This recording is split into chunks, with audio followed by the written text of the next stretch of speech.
va a destruir un edificio que les sirve para tomar clases. No es posible, un estudiante no va a destruir una estación de Transmilenio porque sí. Es decir, que estamos diferenciando, tenemos dos tipos de personas, unos estudiantes que protestan, que están ahí discutiendo, pero las personas que producen estos desmanes no lo son. Sí, profesor Peña, volviendo al acta de su posesión, el concepto del Ministerio de Educación es que no es posible hacerlo con 5 de 8 miembros del Consejo Superior Universitario, que tienen asiento allí el Ministerio de Educación, representantes del sector académico, docentes, egresados. Es posible, la ministra ya dijo que los va a citar extraordinariamente, es posible que una vez eso ocurra, profesor Peña, que lo cite, el resultado de esa reunión sea que se declare nula, inválida su posesión.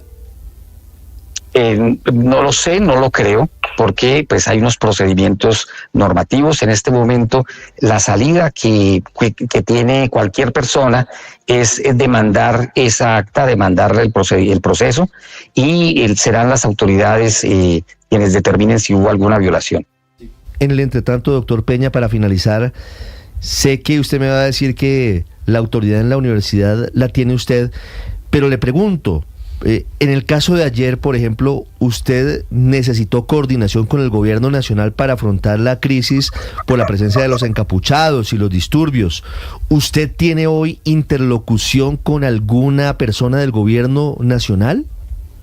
No. Para estos efectos de disturbios en cualquier sede de la universidad, la autoridad en la Universidad Nacional es el vicerrector de la sede, en este caso de la sede de Bogotá, sí, quien ha tenido reuniones con funcionarios del Ministerio de Gobierno y del Ministerio de Educación para enfrentar la situación. Por supuesto que sí. Sí, ¿y se ha podido establecer la posibilidad eventual de una intervención del gobierno nacional adentro del campus de la ciudad universitaria, teniendo en cuenta las advertencias que, entre otras cosas, está haciendo el alcalde Carlos Fernando Galán frente a la presencia de explosivos adentro de la universidad que podrían poner en riesgo la vida de trabajadores, de estudiantes y de la comunidad? Nosotros no contemplamos por ningún motivo que dentro del campus hayan la violencia. Nosotros consideramos que cualquier tipo de acción que determine o que tengan que hacer las autoridades deben ejercerla, pues por supuesto, fuera del campus de la universidad. No queremos que ninguna estudiante ni ningún estudiante pues vaya a salir lastimado por estar en otras actividades. Y si hay algún tipo de desmán como el que sucedió ayer en una estación de Transmilenio, nosotros esperamos que las autoridades actúen y detengan a estas personas que dañan la ciudad. La pregunta tiene origen en una declaración que está dando en este momento, señor rector, el alcalde Galán, pidiéndole al gobierno que intervenga. Intervenga sí, quiere decir adentro de la Universidad Nacional. Porque el alcalde Galán dice, nosotros, la alcaldía, la policía, podemos intervenir o actuar afuera. Pero adentro las jurisdicciones del gobierno nacional. ¿Ustedes han pedido esa intervención? En ese caso, el gobierno nacional, cuando ya hay actos de violencia que no son provocados por estudiantes, que son provocados por terroristas. El día de ayer me informaron habían explosivos en la Universidad Nacional. En esos casos sí es obligación de las autoridades proteger a la comunidad universitaria. ¿Quién tiene jurisdicción adentro? Rector, ¿quién tiene la jurisdicción adentro en las instalaciones de la Universidad Nacional?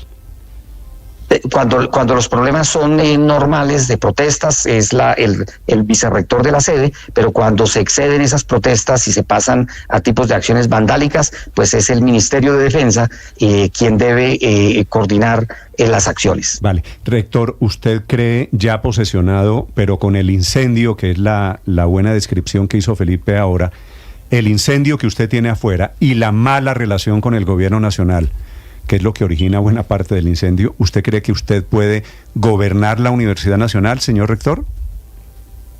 Tenemos una comunidad inteligente, tenemos mecanismos de diálogo. Yo estoy abierto para que conversemos, para que encontremos soluciones dentro de las vías institucionales y poder salir adelante de esta situación bastante crítica que sufre la Universidad Nacional de Colombia en estos momentos. Yo estoy atento a cualquier conversación con el gobierno nacional. Tenemos muchos proyectos que estamos desarrollando y que tenemos que seguir desarrollando en los territorios. Tenemos un respaldo total a la política de aumento de la cobertura y no queremos que estas situaciones vayan a afectar el desarrollo de esas buenas políticas que el gobierno nacional tiene en este momento para el país. Entonces, total apertura para diálogo. Vale. Señor rector José Ismael Peña es el nuevo rector de la Universidad Nacional, esta mañana aquí en Blue Radio, 7 de la mañana, Néstor, 5 minutos, señor. Una pregunta que están haciendo varios estudiantes, incluso padres, mucha gente. ¿Hoy hay normalidad en la ciudad universitaria? Hoy están suspendidas las clases, creo, ¿no? Hoy están suspendidas las clases en el campus, pero las actividades virtuales o híbridas que se están desarrollando, las salidas de campo y todas estas están funcionando de manera normal. Sí, la suspensión. El campus está cerrado. La suspensión es hasta hoy. ¿El lunes deben volver las clases? El lunes volveremos a las actividades y la vicerrectoría de la sede, pues con base en la información que tenga disponible, tomará las decisiones que tenga que tomar, por supuesto. Señor rector, le deseo mucha suerte. Gracias. Muchas gracias, feliz día. Adiós. El profesor José Ismael Peña, Felipe, el nuevo rector de la Universidad Nacional, que la verdad se enfrenta a una situación dificilísima adentro y afuera de la universidad. Néstor, yo veo muy difícil que vayan a salir de lo que estamos viendo, porque si el rector no se hace a un lado, como nos reiteró en varias oportunidades. No tiene ganas de hacerse al lado, Felipe. No, por eso. Entonces yo creo que eso va a seguir. No lo veo. Creo que eso va a seguir incendiado. A no ser que el Comité Ejecutivo declare ¿El Consejo Superior? El Consejo Superior declare eso nulo. Podría ser. Pero ¿qué lo lleva a pensar? No sé cuál es el mecanismo. ¿Cuál es el mecanismo legal? No, claro, pero ¿qué lo lleva a pensar? A este paso la universidad va a paralizarse. Es que Felipe, estamos en una situación realmente difícil, porque la elección de él fue legítima, sí. Votaron 5 de 8 miembros. La elección de él fue legal, sí. Lo que no es popular. Sí, bueno, sobre eso hay discusión, digamos, pero el sí no es tan contundente. Ahí está, por ejemplo, la tesis del doctor Uprimi. Sí. Hay interpretaciones como la del profesor Uprimi que dicen que evidentemente no se atuvieron a los estatutos, pero bueno, eso será una discusión que tendrá que resolver el Consejo de Estado.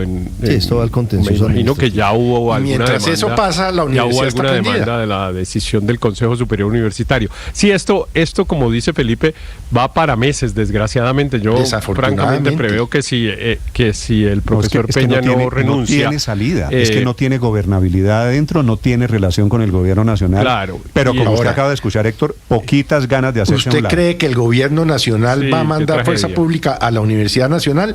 Cero posibilidades, Felipe, no hay ninguna. Cero posibilidades. Bueno, es que la fuerza pública que no son estudiantes de la universidad, que son unos subversivos. Es un espacio privado, ¿no? Sí, pero ahí hay otra discusión. Pero es un espacio privado, pero esa discusión ya la tuvimos en alguna oportunidad, Héctor. Es un espacio privado. Sí, la tuvimos y llegamos a la conclusión de que era un espacio privado. Claro. Entra un grupo de delincuentes. Claro, pero es un espacio privado al que se le aplican las reglas de los espacios privados. Néstor preguntaba, por ejemplo, ¿quién tiene jurisdicción dentro del campo? Pues es como preguntar quién tiene jurisdicción en Unicentro, digamos. Pues en principio el administrador del centro comercial. Es decir, si hay un acto terrorista, si hay un acto terrorista en Unicentro, no se puede meter la policía. Lo que pasa es que lo que hay aquí es presencia de explosivos de las autoridades que han reportado en las últimas horas. Entonces hay una amenaza. Claro, hay unas reglas para ingresar a espacios privados cuando se sabe de la ocurrencia de delitos a su interior. Hay unas reglas y no es simplemente que entre la policía tumbando las puertas. Hay unas reglas, entre otras cosas, en el marco de un proceso que se vuelve judicial y no solo policial, porque se trata de la intervención para evitar la comisión de un delito o para aprehender a los responsables. Entonces, ese tema de estar, perdóneme la expresión, huchando a la policía para que se meta al interior de la Universidad Nacional es la peor de todas las recomendaciones. O sea, si queremos incendiar la Universidad Nacional, lo que tenemos que hacer es eso que algunos están haciendo, que la Universidad Nacional no se entra. Y el propio Y el propio rector, a menos de que lo pida el rector, esto no es como Unicentro. El rector acaba de decir que sí, que si se cometen delitos adentro, sí, pero tiene que coordinarse con el rector y con la comunidad universitaria. No sé, digo, pero es que esto no es como Unicentro, la autonomía universitaria tiene una connotación distinta y eso implica que para poder ingresar en un procedimiento, esto requiere una llamada sencilla, por ejemplo, o del alcalde o del encargado, el comandante de la Metropolitana de Bogotá, y coordinar con el equipo de seguridad de la Universidad Nacional, que lo coordina el vicerrector de la sede de Bogotá, coordinar con el vicerrector y que autorice la intervención. Claro, a los vigilantes porque el escándalo y la situación... Y Ricardo, lo que pasa con la comunidad universitaria, no de los que están protestando, de toda la comunidad universitaria, si ven entrar a la policía del ESMAD, es riesgosísimo. Claro, pero eso no se ha hecho hace mucho tiempo y la situación debe ser coordinada con las autoridades de la universidad. Y la universidad duró cerrada varios meses, incluso creo que 2 años en el gobierno de Belisario Betancur, y creo que hubo muertos. Por supuesto que eso es otra cosa. Llegó la policía militar, ese fue uno de los momentos de la mayor delicadeza. Pero claro, no estamos hablando de ese escenario, pero escuchen lo que está pasando. ¿Quién debe intervenir si desde la Universidad Nacional están lanzando bombas molotov contra buses de Transmilenio, por ejemplo? ¿Qué es lo que está pasando? Hace 2 días estuvo a punto de ocurrir una tragedia, porque si la bomba molotov hubiera cogido el bus de Transmilenio, que iba con 80 personas a bordo, estaremos hablando, por fortuna no ocurrió, de una tragedia de grandes proporciones. Desde adentro de la universidad ahora, cometen Ricardo, el delito. ¿Cuántas veces, Felipe, usted ha oído hablar de la autonomía universitaria? No, pues muchas. Autonomía universitaria quiere decir que dentro de la Universidad Nacional no puede haber autoridad del Estado colombiano, por ejemplo. Pues es que yo creo que la autonomía universitaria es más que allí se un pueden concepto académico, Néstor. Los terroristas que pueden lanzar bombas, que pueden hacer a los vigilantes, como es el caso de hoy, tomar eso es delincuencia, eso no es autonomía universitaria. Claro que nada de eso tiene autonomía que ver con universitaria tiene que ver con el pensum, con la educación, con el pensum propiamente hablando. Claro, nada de eso tiene que ver con la autonomía universitaria, ni las reglas para la actuación policial tienen que ver con la autonomía universitaria. No, yo insisto, esto, aunque parezca un poco escandaloso y caricaturesco, esto es como entrar a Unicentro, igualito. No. Es un lugar... Pero si fuera así... Es un lugar de los que llaman... No, si fue... para los efectos jurídicos semi-privado. Así se llama en el Código de Policía, que son los establecimientos abiertos al público. Unicentro no vive con platas públicas. Pero además una cosa... Unicentro no es una universidad. Eso no tiene nada que ver. En Unicentro hace unos meses ocurrió un hecho doloroso. Un hombre, un conductor del SITP, entró a Transmilenio, mató a su excompañera sentimental, luego se suicida. La policía no tiene que pedirle permiso a nadie para entrar de a acuerdo, ingresa. Es que insisto, es que la autonomía universitaria sí es lo que hace una diferencia entre Unicentro y la Universidad Nacional de Colombia. Para entrar. No, claro que juega un rol Ricardo, sobre qué pasa dentro de los predios de la universidad y por eso cualquier... La policía, si hay un delito, entra a su casa, reglas. ¿Cómo? Su casa es el lugar más privado de Colombia, su casa, mi casa. Y si hay un delito en mi casa, en su casa, entra la policía. ¿Qué tal? Pero con una orden. Dependiendo cuáles son las reglas. Judicial. Claro, tiene que tener una orden judicial para empezar. Pues claro, y la orden judicial. Pero pues claro. De eso se trata. Perdón, y si hay flagrancia. Entonces no es simplemente. Si yo estoy matando a mi compañera o a mi compañero dentro de mi casa, ¿a quién le pide permiso? Se da cuenta que yo estoy cometiendo un delito, la policía entonces tiene que ir a donde un juez y esperar a que yo mate a la persona con la que vivo, ¿o qué? Hay un caso de flagrancia, Felipe, y eso también está arreglado. Todo eso está arreglado, pero lo que yo quiero decir es que... en la Universidad Nacional, cuando entran con explosivos y le hacen tomar gasolina a la gente de seguridad, ahí no hay flagrancia. ¿Ahí qué hay entonces? Pero Néstor, el tema de fondo aquí es la legitimidad de la elección Luis Ernesto, del rector. Perdóneme que quiero escuchar la respuesta de Héctor a la pregunta de Felipe. Héctor. No, lo que yo quiero decir en general es que a la flagrancia de los actos de terrorismo que ocurren en la Universidad Nacional, le preguntaba. La Universidad Nacional, para no quedarnos en los casitos concretos, digamos, porque cada cual puede tener sus particularidades que modifique la respuesta. La regla importante que yo estoy tratando de mencionar es la inviolabilidad de los espacios privados. Y eso tiene unas reglas. Claro, ustedes tienen razón, las autoridades tienen derecho a entrar a espacios privados cuando se está cometiendo, por ejemplo, cuando se está cometiendo un delito, por ejemplo.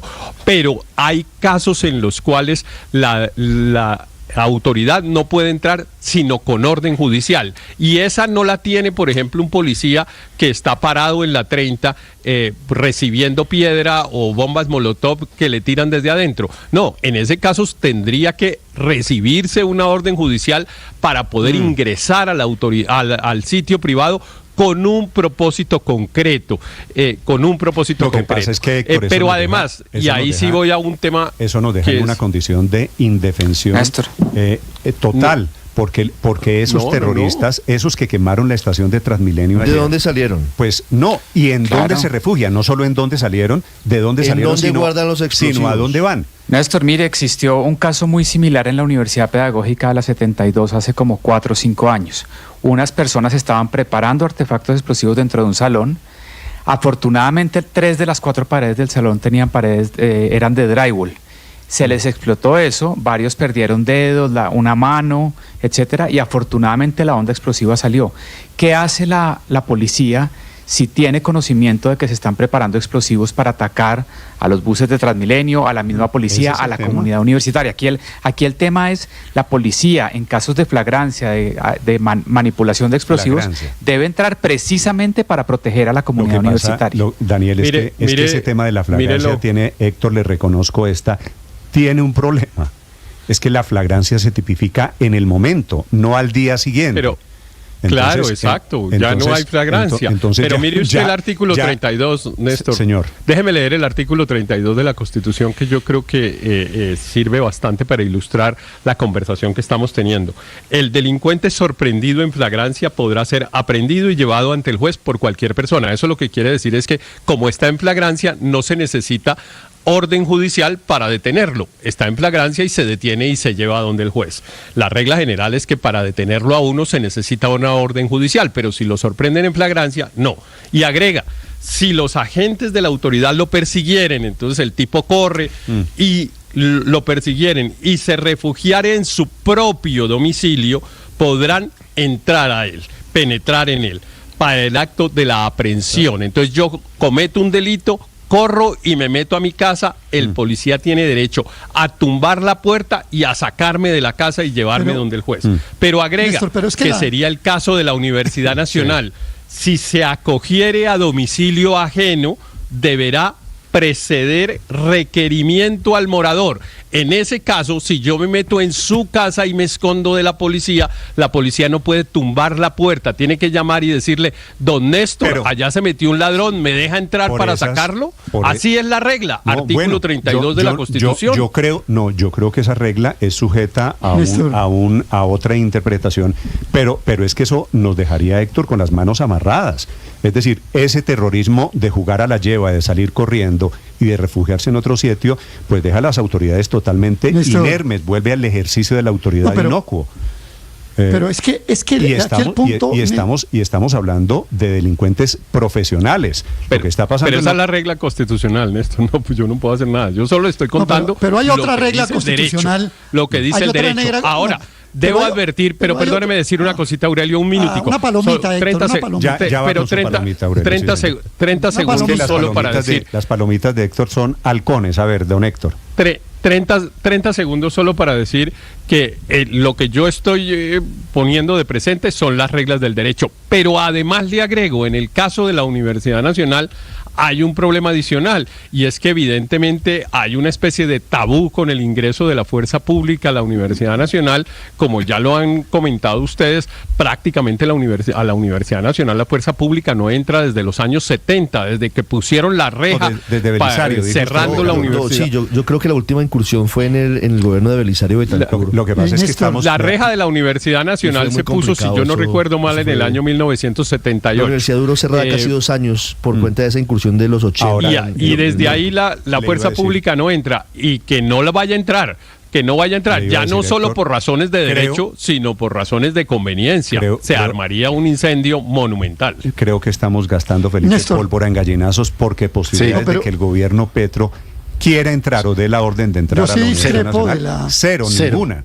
Ninguna, cero. Yo sí discrepo. Me dice Aurelio con razón, me dicen aquí un par de oyentes, estos estudiantes que se refugian en la Universidad Nacional también salen después o están antes planeando. Para eso es la inteligencia. No solo hay que cogerlos si están en la Universidad Nacional, sino desayunan y comen por fuera de la Universidad Nacional. Así que si hubiese un poquito de inteligencia, a los terroristas se los puede capturar después en una situación con informaciones y con pruebas de los delitos que están cometiendo. La cuenta es Blue Radio Com, y cuenta Néstor Morales, para quien quiera hablar de lo que está pasando, del desorden de la elección del rector. 16 de mayo del 84 fue la última intervención de la policía de frente en el... Pero fíjese 40 Néstor, años han pasado. Sí, escribe un fiscal en este momento que participó en una operación hace 20 años, Néstor, producto de unos explosivos que cayeron muy cerca de la Fiscalía General de la Nación y con orden judicial la policía entró con la Fiscalía a hacer allanamientos unas horas. Un día después me dice el fiscal, no recuerda porque eso fue hace 20 años, pero sí entraron hace 20 años a la Universidad Nacional a hacer allanamientos producto de desmanes, también de terrorismo. Ok, Aurelio. Sí, Néstor, yo discrepo del artículo que invoca Héctor Riveros, porque hay un artículo en la Constitución, el 69, que es más específico sobre la universidad. ¿Qué es lo que pasa con la autonomía universitaria? La autonomía universitaria significa la autorregulación y la autogestión de la universidad en todos los órdenes de la vida universitaria. Esa es la realidad. Dentro de los órdenes de la vida universitaria está la parte académica, por supuesto, la parte administrativa, la parte del manejo institucional. Es por el artículo 69. Bueno, y refuércemelo con el 32, pero es porque la universidad en el concepto de autonomía universitaria, como lo consagra la Constitución Política de Colombia, no quiere decir que están por fuera de Colombia, Aurelio. Tiene la facultad de autonomía. No hay una extraterritorialidad, Aurelio. Permítame continuar. Es que su punto me parece interesante, Aurelio, porque la autonomía universitaria es para temas académicos, de cátedra, de clases. No, ese es el error de lo que hay aquí. No, es para todos los órdenes de la vida universitaria. Aquí podemos ser terroristas. Le leo el artículo 69 de la Constitución. ¿Quién dijo que la autonomía universitaria es para hacer terrorismo? Dice el artículo 69 de la Constitución, busca legitimar la capacidad de autorregulación y autogestión, tanto en el campo educativo como administrativo de las instituciones oficiales y privadas. Sí, le reconozco que es temas educativos y administrativos, sí, y no temas de vandalismo y de orden público. Eso es territorio colombiano. Pero yo le pediría que me dejara terminar para darle la razón. Eso no quiere decir que en un momento dado la universidad no pueda pedir un control judicial sobre hechos que ya estén ocurriendo. Y sabe ese concepto del control judicial que se puede pedir y depende de la forma como se haga y se ejerza. ¿Sabe de quién es ese concepto? ¿De quién?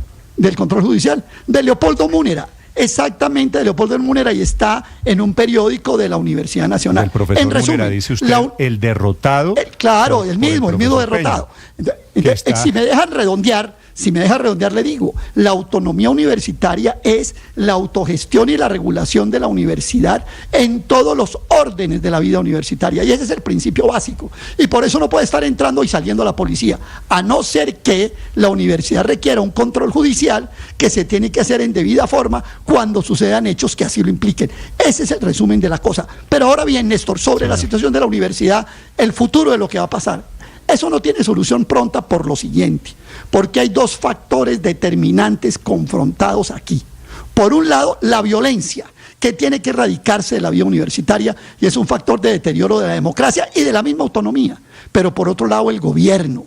Es que los gobiernos están acostumbrados a elegir los rectores que quieren. Yo defiendo la democracia directa. Yo defiendo la democracia directa de profesores, estudiantes, trabajadores, investigadores. Pero le voy a dar un dato.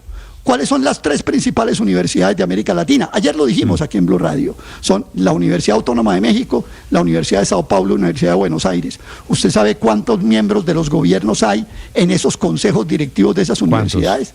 ¡Ninguno! cero. No existen representantes de gobiernos en esas universidades que son públicas. Pero aquí los tenemos. Y la más importante, aquí los tenemos, ¿sí?, para poder manipular elecciones. Fíjese usted. Por ejemplo, usted le hace trazabilidad a los rectores y encuentra, ese fue el rector de Uribe, ese fue el rector de Santos, y ahora quieren el rector de Duque y después el rector de Petro. Gobiernos manipulando por fuera los gobiernos de los gobiernos universitarios, afuera los gobiernos. No estaríamos hablando de cómo entrar. El problema. Ese es uno de los ingredientes importantes en esta ecuación, que es la elección del nuevo rector, que desconoce el gobierno, de la que duda el gobierno del presidente. No estaríamos hablando de cómo entrar a la universidad sin coordinación con el rector y eventualmente violando la autonomía universitaria si el rector fuera un rector elegido no solo con legalidad, porque yo no quiero discutir la legalidad de la elección, sino con legitimidad. Es que lo más importante en cualquier elección no es que se cumpla con los requisitos legales únicamente, es que tenga legitimidad, que los perdedores reconozcan también que el procedimiento fue transparente, que tuvo las garantías. Y este proceso a trancas, posesionándose como se posesionó, le está haciendo un enorme daño a la comunidad universitaria. Yo creo que unas circunstancias semejantes ameritan que el actual rector, que hoy creo tiene la legalidad, pero evidentemente no la legitimidad para ejercer como tal, reflexione sobre si esto es sostenible. Y el Consejo Universitario sí tiene cómo darle una salida a esta situación, y es que así como lo elige, puede también renovar la elección. Eso lo puede hacer, obviamente no es un procedimiento estandarizado, sino tiene la facultad plena de designar, de repetir la elección, y yo creo que es lo más conveniente en estas condiciones. Lo que pasa es que la elección la hizo el Consejo Superior Luis Ernesto, y la elección se dio de acuerdo a las normas fijadas por ese Consejo Superior. Es decir, esa es la gran paradoja de lo que está sucediendo. Néstor, Consejo Superior que eligió al profesor Peña desde ayer nuevo rector de la universidad. El profesor Peña fue muy diplomático en la entrevista aquí en Mañanas Blue, hablando sobre la posible intervención del gobierno nacional en la universidad por lo ocurrido ayer.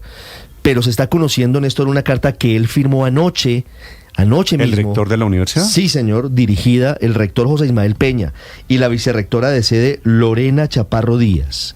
Dirigida, Néstor, al ministro del Interior Luis Fernando Velasco, al ministro de Defensa Iván Velázquez, al defensor del pueblo. Fundamentalmente dice que los hechos ocurridos son muy graves en la sede de Bogotá. Señala que hay grupos de personas externas a la institución que están adentro de las instalaciones todavía haciendo actos de vandalismo contra la infraestructura física y que pueden generar alto riesgo de accidentes. Y enumera lo que pasó: hurto de combustible del parque automotor de la universidad, ingreso violento y daños en los bienes fiscales de la ciudad universitaria, particularmente en las oficinas de las divisiones de registro, dependencia encargada de la información e historias académicas de nuestros estudiantes activos y de nuestros egresados, ingreso de artefactos explosivos y elementos para bloquear accesos a los edificios, cadenas, soldaduras, etcétera, e intimidación de funcionarios de la División de Vigilancia y Seguridad de la universidad. Y mire lo que pide el rector de la Universidad Nacional, a quien el gobierno no reconoce. Esto es lo grave, Néstor, porque no hay interlocución, y por eso mi pregunta. Por el escalamiento de esta situación, que con el paso de los días ha aumentado en gravedad hasta traernos a este punto, es que nos permitimos acudir a sus carteras ministeriales y solicitar su intervención con el fin de preservar la integridad de las personas y los bienes públicos de la universidad. O sea, el nuevo rector, que no nos lo dijo en la entrevista, pidió ya la intervención del gobierno nacional. Está pidiendo la intervención del Ministerio de Defensa. Y del Interior, Néstor. Está pidiendo la intervención del gobierno nacional. Que es uno de los destinatarios. Pues esta noticia seguramente se va a crecer, porque está en juego pues uno de los baluartes de los tesoros del mundo académico en Colombia, y mientras la nosotros hablamos Nacional, en medio de semejante caos. De esto, ¿sabe qué es curioso? Que prende uno la televisión y pone uno CNN o la BBC o cualquiera de estas cadenas internacionales y ve a la Universidad de Columbia, todas las universidades de la costa este, el oeste de los Estados Unidos, las más importantes, con la policía adentro. Entonces es la policía de Nueva York metida en la Universidad de Columbia, la policía de Boston metida en la Universidad, no sé, de Harvard, y aquí nosotros hablando de autonomía universitaria y que no se pueden meter y que, bueno, yo no sé, a mí sencillamente, yo sé que usted ha dicho que la autonomía solamente tiene que ver con el pensum. Dice usted que solamente tiene que ver con el pensum, de acuerdo. Pero está equivocada con el tema de si la policía entra a la universidad o no. Es que los estudiantes de la Universidad de Columbia no están dentro de un edificio de la universidad, están afuera en espacios públicos, porque la Universidad de Columbia, a diferencia de la Universidad Nacional, no está en un campus cerrado. Son unos edificios que dan para espacios públicos. En Estados Unidos, sobre este tema, Juan Camilo, para hacer claridad, dice Paola, en Estados Unidos la policía sí se metió ayer a los campus, dice Riveros que no es cierto. Juan Camilo. Sí, Néstor, se metieron a un edificio, al Hamilton Hall, en el edificio de la Universidad de Columbia, entraron, reventaron con martillos las chapas de las puertas, levantaron las barricadas, las sacaron y arrestaron a todos los manifestantes. Sí, pero una claridad, ellos lo hicieron por petición de la universidad, no fue por iniciativa propia de la policía de Nueva York, sino porque la universidad tomó la determinación de pedir la asistencia. Aquí lo está pidiendo esta mañana el nuevo rector de la Universidad Nacional también. Ah, bueno, pues ahí ya entonces habrá que evaluar por parte de la fuerza pública. Entonces, echa Héctor esa claridad. Sí se metieron No, es que a claro un que la policía puede entrar. Claro, ok, perfecto. Se metieron con la aclaración que hace Juan Camilo de que es lo que dice el artículo 32 de la Constitución colombiana, que utiliza pues unas expresiones del siglo XIX, pero lo que dice, que acabo de leer, es que tiene que preceder requerimiento del morador, es decir, del dueño. Tiene que decir: entre, que se me metieron unos zampones. Eso es lo que es claro. El domicilio privado se tiene que respetar. Héctor, ya oyó usted que es el rector, el nuevo rector de la Universidad Nacional, el que está pidiendo. Ahí viene una discusión. Yo espero que no le hagan caso al rector. Es que el rector no ha medido, como diría Felipe, no se ha medido el corozo. El rector francamente no sabe lo que puede realmente pasar si la policía ingresa al campus universitario, ya no por razones jurídicas. Las razones jurídicas superémoslas. Tiene efectivamente la autorización de quien tiene derecho a pedirla y a solicitar la entrada de la policía, sino por razones de lo que eso implica en términos de la vida universitaria y del tabú que se ha armado en Colombia. Sí, pero ya ha pasado. María Camila tiene razón. Para que la fuerza pública no entre. A comienzos del 2000 se produjo el ingreso 2 veces de la policía a la Universidad Nacional. Administración Mocus, era la alcaldía de Antanas Mocus. Eso es lo que tendrán que evaluar. ¿Es cierto ese ingreso a la universidad? Y no vamos a imaginarnos pues el ingreso del F2 como el 16 de marzo del año 84 en la época del gobierno de Belisario Betancur. No, seguramente podría ocurrir de una forma distinta. Atención. Lo que no puede pasar, Néstor, es que por cuenta del susto, por lo que pueda pasar, no puedan actuar las autoridades en una parte del país. ¿Cuántos estudiantes tiene la Universidad Nacional? En total 57,000, Néstor. Pues 57,000 estudiantes hoy no tienen clase por cuenta de estos delincuentes. Son las 7 de la mañana, 31 minutos. Hay pronunciamiento de última hora del alcalde de Bogotá sobre este tema, de lo que pasa en la Universidad Nacional. Felipe García. Hola Néstor, sí señor, y recuerda el alcalde Carlos Fernando Galana que hay un procedimiento, lo que ustedes mencionaban, una autonomía universitaria en la cual para las autoridades distritales y de policía es imposible ingresar a las instalaciones de la Universidad Nacional, algo que dice el alcalde están aprovechando los delincuentes, los encapuchados, para escudarse dentro de las instalaciones, armar todo tipo de artefactos explosivos, agredir al personal administrativo y de vigilancia del sitio y luego salir a las calles a quemar estaciones y vandalizar. Estos delincuentes, cuando llegan las autoridades, entran a la universidad y allí encuentran ese escudo para hacer prácticamente lo que quieren sin Dios ni ley. Por eso el alcalde Carlos Fernando Galán le está haciendo un llamado esta mañana al gobierno nacional para que entre a actuar cuanto antes ante la crisis interna y de seguridad que atraviesa en estos momentos la Universidad Nacional. Escuchemos.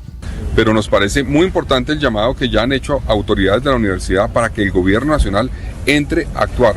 Ya sabemos, como usted lo menciona, la presencia de herramientas explosivas dentro de la universidad que ponen en peligro a la comunidad educativa, comunidad administrativa de la universidad, a los vigilantes. Eso no se puede permitir y nosotros sí pedimos que al interior actúe quien lo que responde. Nosotros vamos a actuar en el entorno como nos corresponde a nosotros. El llamado directo, Néstor, es entonces al gobierno del presidente Gustavo Petro, pero específicamente también el llamado es al ministro del Interior, al ministro de Defensa y al Ministerio de Educación, tal cual es el llamado que hizo el rector, que acabó de hacer el nuevo rector, a las autoridades también gubernamentales.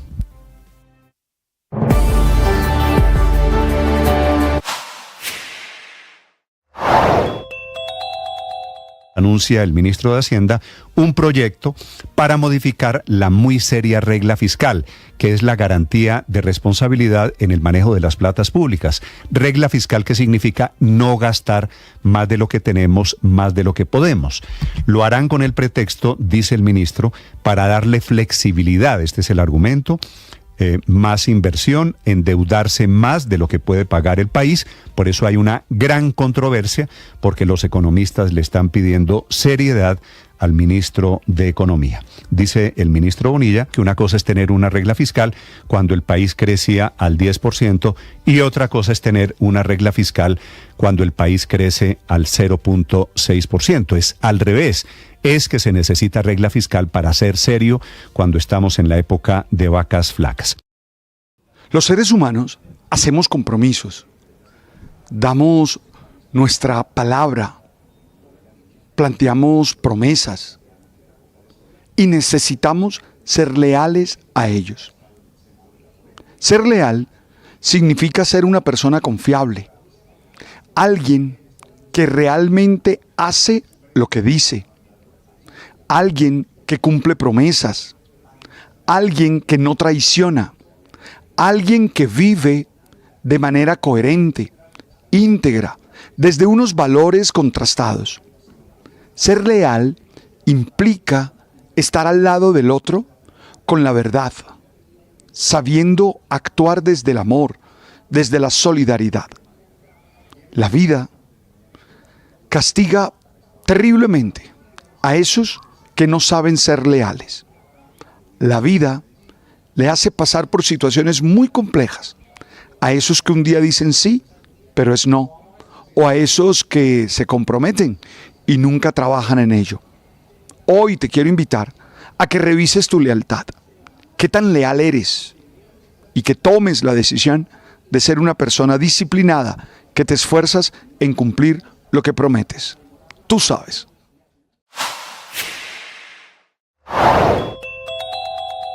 La controversia enorme en la que se metió Estados Unidos. Hay una gran versión internacional. La Corte Penal Internacional podría emitir una orden de captura contra el primer ministro Netanyahu acusado de crímenes de guerra. Y hay una batalla diplomática en la que están metidos voceros del gobierno y del Parlamento de Estados Unidos intentando frenar esa orden de arresto. Desde Estados Unidos, a propósito, en Washington, voceros del gobierno le piden a los dos países, Israel y Colombia, que detengan la crisis diplomática y que restablezcan la relación diplomática rota por decisión del presidente Petro.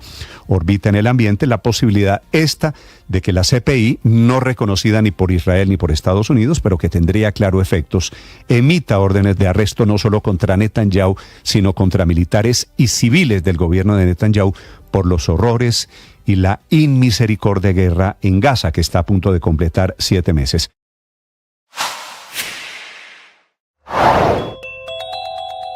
Con la firma de 7 testigos, el profesor José Ismael Peña se posesionó como rector de la Universidad Nacional en la Notaría 14 de Bogotá. Cabe resaltar que esto se da luego del aplazamiento de la posesión de Peña tras el desacato de las propuestas que hizo la ministra Aurora Vergara durante 7 de la mañana, 37 minutos. La combinación de los pitos y los bajos de un acordeón se adentraban cadenciosamente en el ambiente de mi cuarto en aquellas madrugadas distantes de mi infancia. Fue allí donde comencé a tararear las primeras estrofas de los vallenatos de los hermanos López y los hermanos Zuletas. Debo agradecer a Rodolfo, un talentoso acordeonero que solía poner serenata todos los fines de semana a una vecina de la casa al lado en mi barrio, ya que gracias a eso desarrollé una afición por esta música que expresa el sentir de toda una región. Mis noches en el seminario siempre estuvieron amenizadas por los vallenatos de Diomedes, los cuales escuchaba con un volumen bajito para no perturbar a nadie en aquel caserón donde me preparaba para ser presbítero. Esa, la primera lección. El vallenato siempre conectado con la cotidianidad. También me sumergí en la lectura sobre la forma en que se relatan las historias cotidianas acompañadas de notas musicales, y así fui comprendiendo más mi identidad como este Caribe que soy. Con el tiempo, llegaron las tertulias, las parrandas y las amistades con compositores y cantautores vallenatos.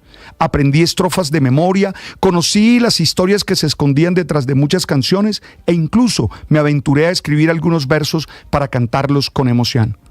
Segunda lección, hay que aprender y formarse en la literatura vallenata.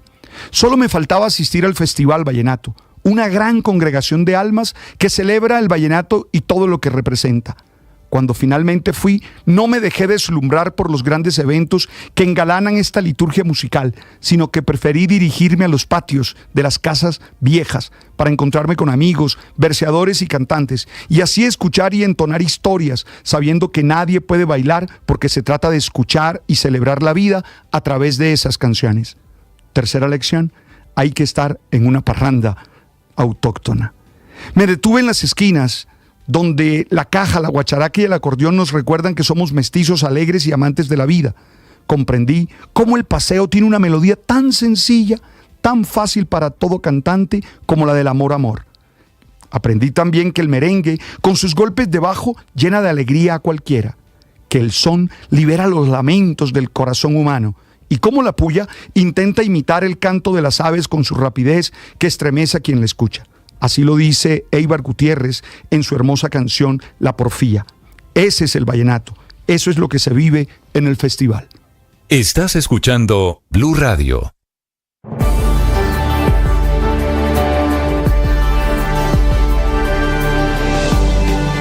Atención, hay una noticia urgente. Señoras y señores. Tendencia a nivel global. Bienvenida, mil gracias por estar con nosotros hoy aquí en Blue Radio.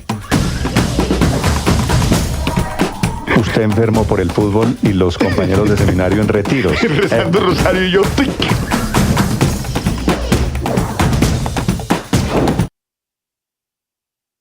Atención, hay una noticia urgente. Señoras y señores.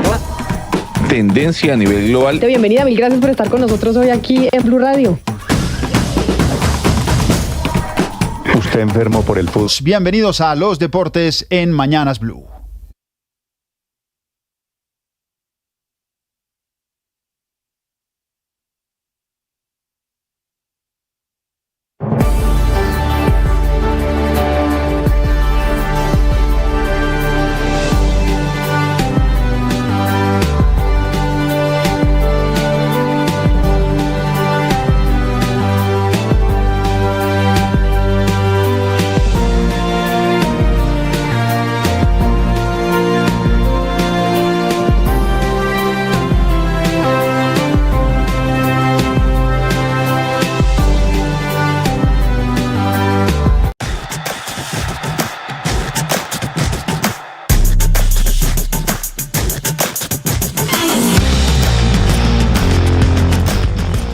Les contamos a partir de este momento las noticias de Colombia y el mundo. Bienvenidos, aquí está el resumen. Lo preparamos en voces. Sí, claro. Pero la factura la coge. No, pero es que todo el mundo se va de la mesa de Con las noticias, una agenda cargada de información. Se queda con la factura.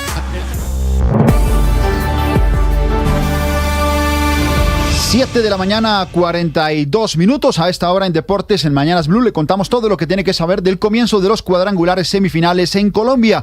Millonarios, a esta hora empieza logística de viaje a Barranquilla sin David McAllister y sin Daniel Cataño. Y Junior, por su parte, sin Deiber Caicedo, pero recuperado Emanuel Olivera, Walver Pacheco y todo indica que José Enamorado. La probable nómina del conjunto barranquillero con Mele en el arco, Pacheco, Olivera, Peña y Fuentes. En el medio campo, Didier Moreno, Víctor Cantillo, Jimmy Chará, José Enamorado, Cariaco González como novedad y Carlos Vaca. En la estadística reciente, ninguno de los últimos 10 partidos que disputaron estos dos equipos terminó en empate. Siempre hubo ganador. El azul ganó los dos más recientes duelos, uno por Liga y otro por Superliga, pero en el Campín. Las dos últimas visitas al Metropolitano fueron con victoria tiburona.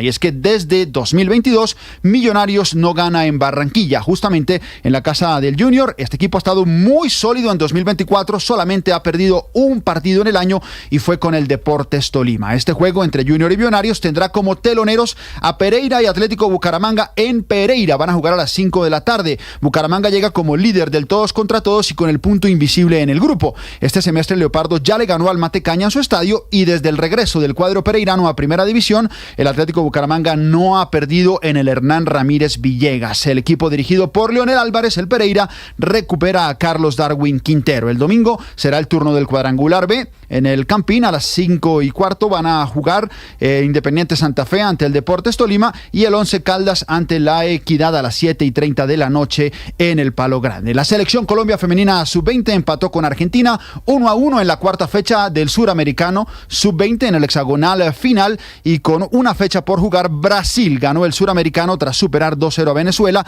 La selección brasileña ha ganado los 10 suramericanos que se han disputado. También produjo noticia la Federación Colombiana de Fútbol, pero en la categoría sub-20 rama masculina hay nuevo entrenador. Se trata de César Torres, quien ha pasado por equipos como Cortuluá, como el Bogotá, Jaguares o Alianza Petrolera en su momento. El próximo objetivo de esta selección es el Suramericano sub-20 de 2025 del próximo año en Perú, y que entrega 4 cupos al Mundial que será en Chile en 2025. En noticias de la NBA, todos hablan de Jalen Brunson, el base de los Knicks que condujo a su quinteto a semifinales eliminando a los Sixers. Fue triunfo para los de la Gran Manzana 118-115, pero el de Brunson histórico. Es, junto a Oscar Robertson, el único jugador en firmar 35 puntos o más y 10 asistencias o más en 3 partidos distintos en una misma serie de playoff. Todo está listo también para el comienzo del Giro de Italia este sábado, con 6 colombianos en competencia. Podría haber mucho protagonismo en la etapa de este sábado con Fernando Gaviria. Podría ganar en el embalaje. Y en el Leaf Tour, hablamos de golf, el Tour árabe, Juan Sebastián Muñoz es el primer líder del torneo. El colombiano firmó su tarjeta en Singapur con 7 birdies y un bogey, y con 6 golpes bajo el par del campo lidera el campeonato, que tiene todavía 2 rondas por delante. 7:45, les pedimos un permiso. Por lo pronto, todo en deportes en Mañanas Blue. Estás escuchando Blue Radio. Sneider Pinilla prendió el ventilador. Era el subdirector de desastres de la Unidad Nacional para la Gestión del Riesgo y hoy se presenta o está convertido en el hombre de los secretos del contrato de 46.000 millones de pesos para comprar carrotanques en La Guajira. Después de pedirle pista a la Fiscalía y de pedir un principio de oportunidad, entregó nombres a la Fiscalía 79 especializada contra la corrupción.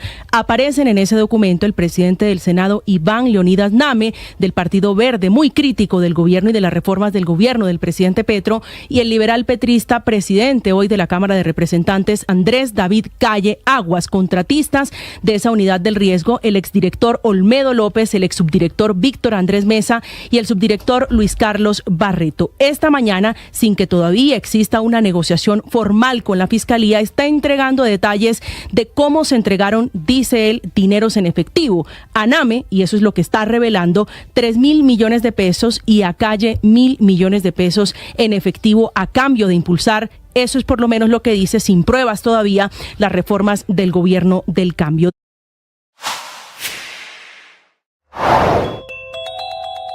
La polémica por la elección del nuevo rector de la Universidad Nacional, que hoy tiene prácticamente paralizadas las actividades académicas en el centro universitario público más importante del país, comenzó desde hace semanas. Peña fue elegido con 5 de los 8 votos de los integrantes del consejo, lo cual desató la furia de Leopoldo Múnera. 7 de la mañana, 46 minutos. Felipe está pidiéndole esta mañana a Gustavo Bolívar, que es petrista AAA, ¿cierto? Es desde hace un par de meses el hombre de Prosperidad Social. Está pidiéndole desde adentro del gobierno la renuncia a otra persona que trabaja en la Casa de Nariño, que se llama Sandra Ortiz, que es la consejera de las regiones. Sí. Que está mencionada por Sneider Pinilla, que dice Pinilla, ex unidad de gestión de riesgo, que le llevó a Iván Name, presidente del Senado, 3.000 millones de pesos de corrupción. Y entonces Bolívar le cree a Pinilla. Vía Sandra Ortiz. Sí, que Sandra Ortiz le llevó la plata a Iván Name. Así es. Usted se imagina, Felipe, es decir, esto ya es... Y otro tanto al presidente de la Cámara, ¿no? Otros 1.000 millones, dice él, al presidente de la Cámara en efectivo, supuestamente a Montería, en un apartamento en Montería. Bueno, así que ese tema de la unidad de gestión de riesgo, de la corrupción que han encontrado en la unidad de gestión de riesgo, dice Sneider Pinilla. Ahora, todo lo que dice Sneider Pinilla, no, Felipe, no es cierto, no hay que creerle todo lo que dice el señor Pinilla, pero seguramente algo o mucho de lo que dice sí, es esas declaraciones siempre hay que tomarlas con beneficio de inventario y esperar a que las investigaciones avancen, Néstor. Pues porque son sumamente graves, es decir, ya que desde adentro de la Casa de Nariño una alta funcionaria como una consejera, como la doctora Ortiz, llevando plata en efectivo al presidente del Congreso y al presidente de la Cámara y a no sé quién más, pues eso hay que esperar las investigaciones. Esto sí ya sería la tapa, ¿no? Sería, bueno, yo creo, Felipe, no, esto ya sería, mejor dicho, ¿qué más escándalos le podría faltar a este gobierno? La corrupción que se está descubriendo allí en esa unidad de gestión de riesgo, lo de los carrotanques, Felipe, es apenas la puntica. Sí. La punta de la iba. Tengo en la línea a don Gustavo Bolívar. Pero solamente una cosa, que esperamos que el doctor Pinilla y el doctor López Olmedo entreguen a la Fiscalía el próximo martes la documentación que sustente las pruebas, lo que están asegurando, porque no puede ser solamente de oídas ni solamente versiones. Digamos, aquí tiene que haber unos elementos muy sólidos, porque en caso contrario estaríamos no sé en qué escenario, ni con qué objetivo, porque se mencionan a unas personas que no se entiende qué tienen que ver en el entramado, pero no se mencionan a otras que evidentemente tienen que ver con el tema. Bueno, ya vamos a intentar aclarar un poquito lo que está pasando con este tema. El director de Prosperidad Social es don Gustavo Bolívar. Señor Bolívar, buenos días. Hola, Néstor, buenos días. Estaba leyendo aquí su mensaje pidiéndole la renuncia a una compañera suya del gobierno, la consejera. Bueno, y coincidencialmente, sí, yo estoy aquí en un avión de la policía rumbo a Codazzi y Cesar, porque vamos a hacer un acto allá de emprendimiento contra Prosperidad Social, y me acabo de encontrar a la consejera. Obviamente me dice que todo es mentira. Le digo, bueno, pero tienes que dar un paso al costado, porque este gobierno no puede seguirse manchando por personas que tengan alguna duda sobre sí, y está en eso. Acabo de dejarla hace un minuto, le aconsejo que no viaje. Y perdóneme, porque, le pregunto, ¿el trino usted lo escribió antes de encontrarse con ella o después de encontrarse con ella? Lo escribí y me la encontré como a los 30 segundos. O sea, yo estaba entrando aquí a Catán cuando es que ellos iban para otro lado. No sé si es una afortunada o desafortunada coincidencia. ¿Y usted la vio con cara de renunciar? No, pues sí, está muy triste. Le dije, pues le aconsejé que se adelante, porque obviamente el gobierno no tolera esto. Es un gobierno que nunca nos ha dado la instrucción distinta a cuidar los recursos de la nación con 100% de transparencia. Y aparecen estos personajes, pues no se sabe si sea cierto o sea mentira, pero nos dejan una sombra de duda, y mientras se investiga yo le aconsejé que mejor se apartara. Pero Gustavo, perdóneme, usted pidiendo renuncias suena un poquito raro. ¿A nombre de quién? ¿Usted habló con el presidente y le dijo que le pidiera la renuncia? No. Yo reacciono siempre como Gustavo Bolívar. Yo no tengo línea del presidente en este momento. Sé que la Casa de Nariño está sacando un comunicado, no sé en qué momento lo sacará, pero estas son posiciones mías, no del gobierno. Sí, pero es decir, y el comunicado y su posición, todo conduce a pensar. Lo que dice Sneider Pinilla de que utilizaron a la unidad de gestión de riesgo como caja menor de la corrupción para mover proyectos, para comprar congresistas, ¿a usted le resulta creíble? Caja mayor, eso no es una caja menor. Es que lo que pasa es que la unidad de gestión de riesgo tiene el dinero en cash. Nosotros, para que tú sepas, en las demás entidades, para contratar tenemos que hacer una vuelta larguísima hasta que llega al Ministerio de Hacienda y vuelve el CDP, y bueno, nosotros nos giramos, digamos. Pero es que como es una unidad de desastres, para reaccionar ante desastres, pues tienen la plata en el bolsillo, no tienen que contratar, no tienen que licitar como tenemos que hacer los demás, sino que es una unidad que precisamente para que pueda reaccionar ante los desastres que ocurran en el país, pues tiene la plata en cash, o sea, prácticamente que giran las cantidades que quieran, y sin sin ley 80, sin necesidad de hacer licitaciones o convocatoria, etcétera. Entonces por eso es tan vulnerable esa entidad. Sí. Y ahí pasa lo que pasó. Sí, obviamente, señor Bolívar, estamos ante un escenario en el que hay unas afirmaciones que no han sido todavía llevadas ante la justicia, pero las hacen medios, de quien fuera subdirector de la Unidad para la Gestión del Riesgo, Sneider Pinilla. Y usted pide que se dé un paso al costado por parte de la consejera para las regiones, que es mencionada en todo este escándalo. ¿Usted también le pediría al ministro del Interior, Luis Fernando Velasco, que dé un paso al costado, teniendo en cuenta que a él lo menciona Olmedo López, quien era el director, dígame, el papá de los pollitos de la contratación en la Unidad para la Gestión del Riesgo? Pues mira, aquí que caiga el que tenga que caer. Yo todavía la imputación grave que se ha hecho hoy es contra Sandra Pinilla y contra Iván Name. A Iván Name no le pido la renuncia porque eso es normal en el Congreso. Eso es normal, pero no en el Congreso, en el gobierno. Es que el gobierno es un gobierno que llegó con la bandera de luchar contra la corrupción y por lo que pasó en una entidad no pueden manchar al resto del gobierno. El gobierno son pero, Gustavo, 600 entidades. Déjeme ahí hacerle una pregunta suspicaz, con un poquito de doble sentido. ¿Usted cree la tesis de Snyder Pinilla porque toca a Name, que es enemigo político suyo? No.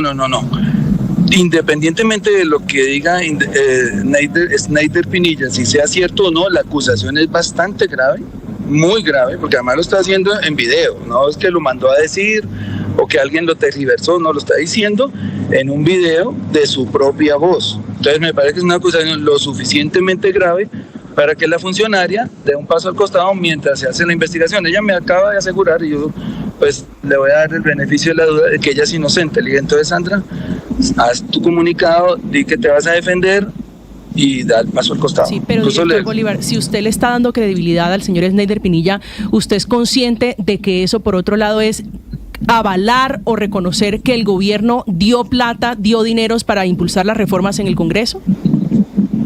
No, yo estoy hablando del caso concreto, que es el único que he escuchado. En lo demás ha habido un comunicado donde nombra unas personas. Sí, por eso, lo que pasa es que Snyder Pinilla dice que esa plata fue para que los congresistas, le voy a poner nombre, el senador Name, el representante Calle, impulsaran las reformas del gobierno del presidente Petro en el Congreso de la República, a uno 3.000 y a otro 1.000 millones de pesos. Por eso le estoy diciendo, él nombró dos personas aquí, una que llevó el dinero y otra que lo recibió. ¿Otras no dos? Ha dicho para qué. Dos que lo recibieron. Bueno, y creo que y vendrán más. Name y Calle, ¿no?